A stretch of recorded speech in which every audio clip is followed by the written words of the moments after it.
Kalahok.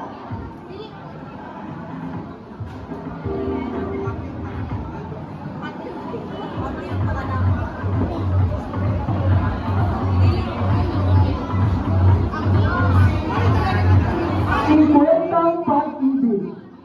Hawak-hawak ng isang bakla ang 20 pesos na napulot niya lang sa kalsada habang ito ay hinahabol ng aso.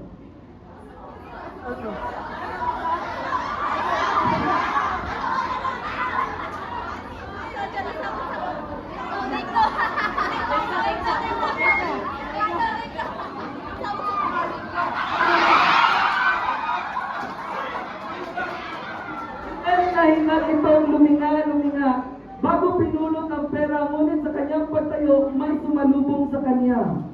Manghuhula sa halagang 50.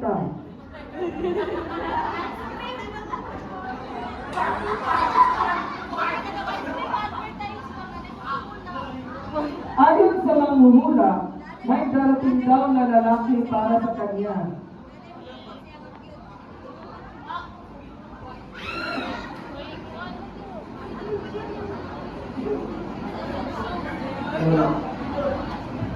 Hello.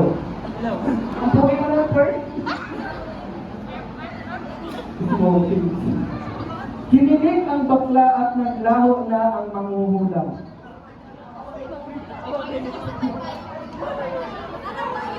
Sa di kalayuan, nakita ng bakla ang kanyang crush na may kasamang iba. Masaya itong kumakain ng fishball habang nagsusubuan pa. Hello. Saan ka? Ituloy mo ako, traitor.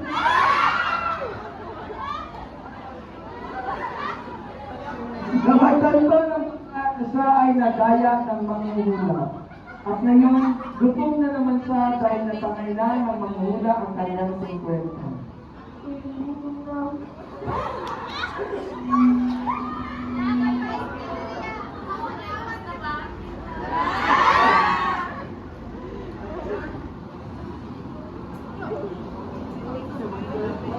At dyan nagtatapos ang